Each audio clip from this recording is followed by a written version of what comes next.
leva para o deserto. Levou Jesus, levou Israel saindo do Egito.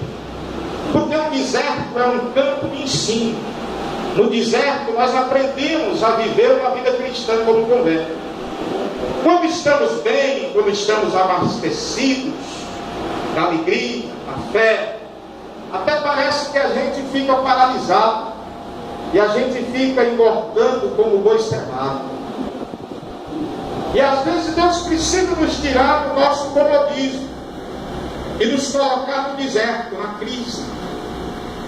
Para que serve o deserto? Para justamente Deus fazer a gente saber o coração que temos.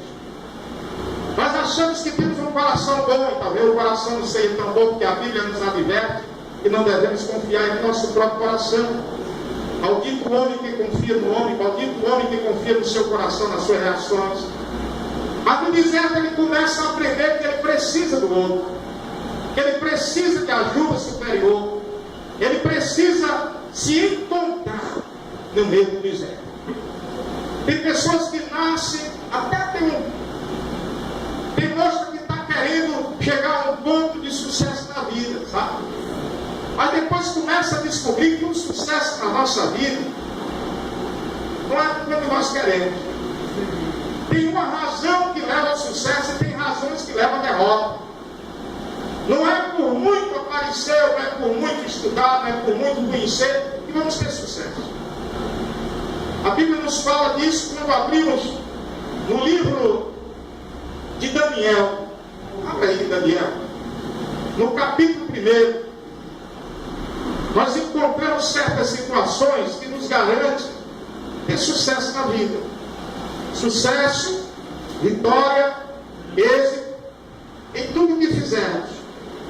E aqui no capítulo 1, versículo de número 8, Deus nos dá uma referência maravilhosa a respeito de como você deve obter sucesso em sua vida. Ele diz assim: e Daniel assentou no seu coração, colocou no seu coração, firmou seu coração, não se contaminar com a porção do manjar do rei, nem com o vinho que ele bebia.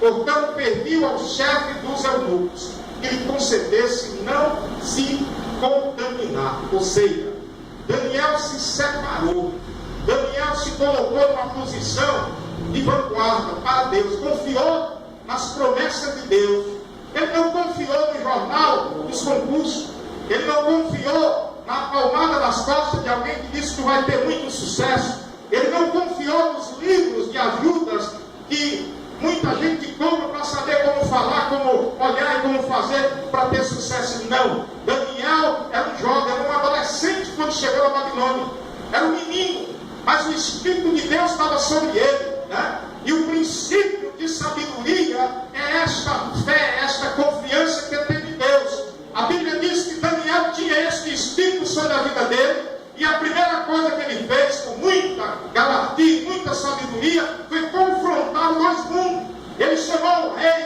que estava se embriagando, o mundo, ele chamou o mundo e disse assim: olha, mundo, eu trago uma resposta para ti, um desafio esta noite. Eu confio num Deus que fez céu e terra, eu confio num Deus que tem domínio sobre todas as coisas.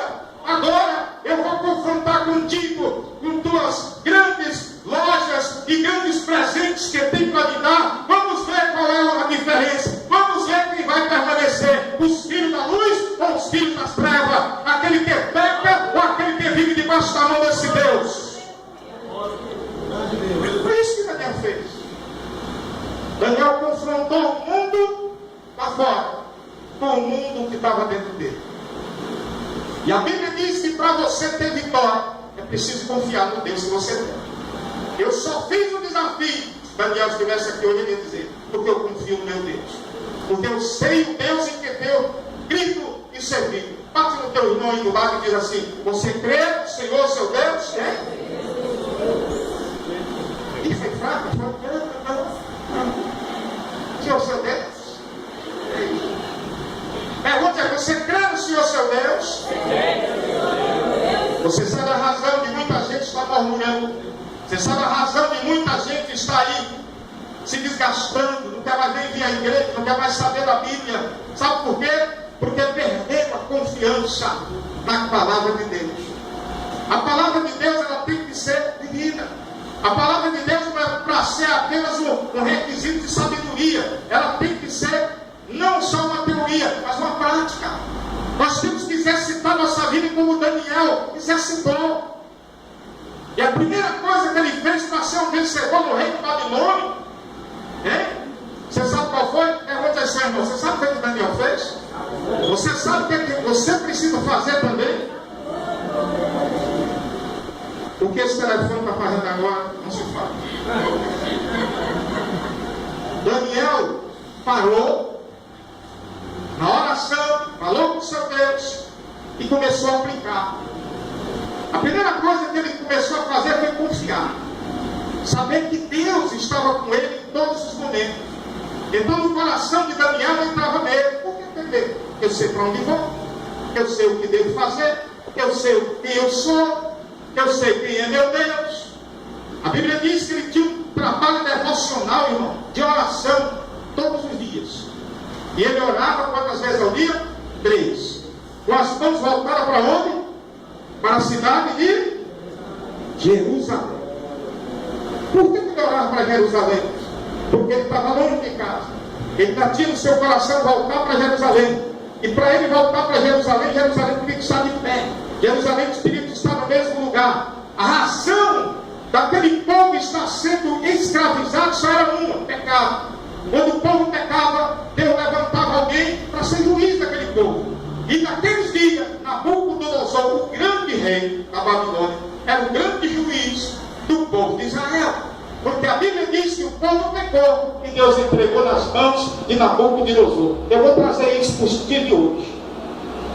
Se você entendeu o que está sendo falado aqui, vai entender uma coisa: quando há pecado, Deus te entrega na mão daquele pior amigo que você não quer conversar com ele.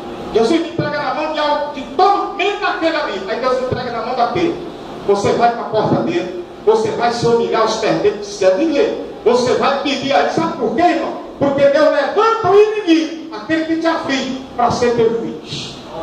Para ser teu juiz. A Bíblia diz que Deus levantou de Israel, de Judá, para aquele rei chamado Nabucodonosor.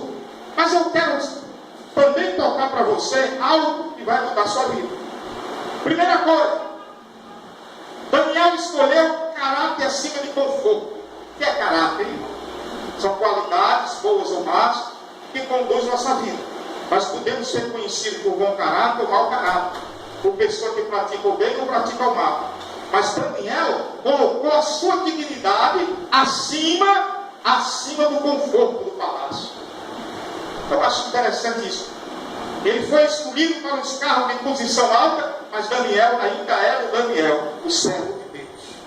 Nós observamos que na Bíblia há um foco muito forte de Deus e do Evangelho sobre a mudança de caráter, sobre a mudança de vida.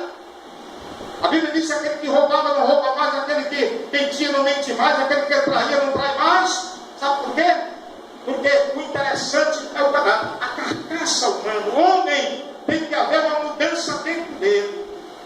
Tem que haver uma mudança de homem, agora ele passar para ser uma nova criatura e confiar no Senhor, e o Senhor entregar para ele os tesouros dos céus. Quais são os tesouros dos céus? Os dons, a administração, o bem dessa terra.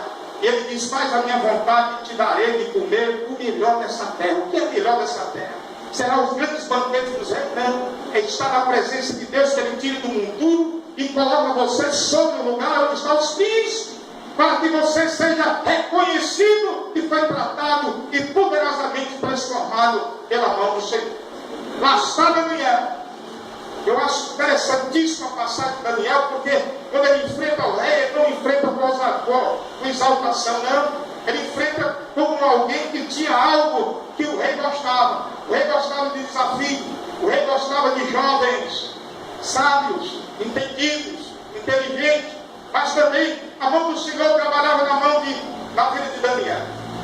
Às vezes nós queremos desafiar as pessoas com um pouco de conhecimento que tiramos de algum canto, mas não é assim. O conhecimento tem que vir de Deus, porque se o Espírito de Deus estiver sobre sua vida, o Espírito maligno, ele vai te detonar. abandonar, ele vai te destruir.